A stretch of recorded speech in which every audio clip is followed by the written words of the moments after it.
Pourquoi restez-vous là, regardez vers le ciel? C'est le message entendu par les apôtres.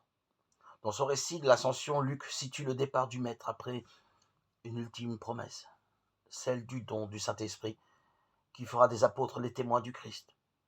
Mais une autre indication nous est donnée dans ce récit pour comprendre ce qu'est ce jour de l'ascension. La mission du Seigneur consiste à établir un royaume nouveau qui ne sera pas temporel comme le royaume d'Israël.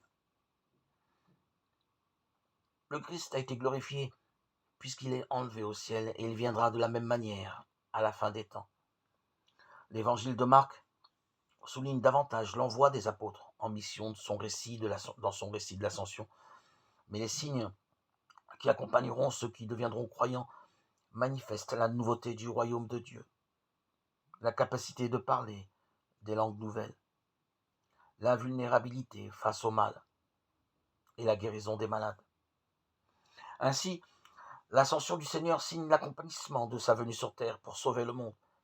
Le Christ, qui s'est abaissé jusqu'à mourir sur la croix, est élevé à la droite du Père et il ouvre par là le chemin de la vie éternelle pour tous ses disciples.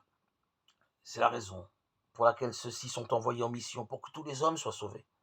L'apôtre Paul a connu le prix de l'engagement missionnaire puisque c'est de sa prison qu'il écrit aux Éphésiens. Prenant part à la mission du Christ, il a communié à ses souffrances.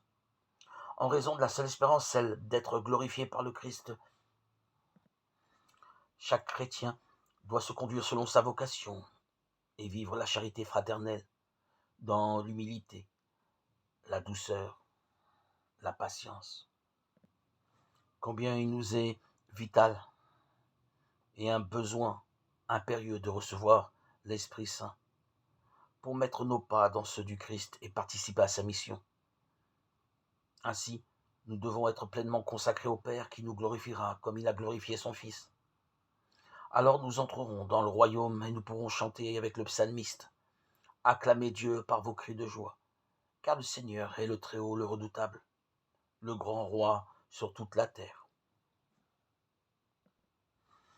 Dieu qui élève le Christ au-dessus de tout, ouvre-nous à la joie et à l'action de grâce, car l'ascension de ton Fils est déjà notre victoire. Nous sommes les membres de son corps et il nous a précédés dans la gloire auprès de toi. Et c'est là que nous vivons en espérance.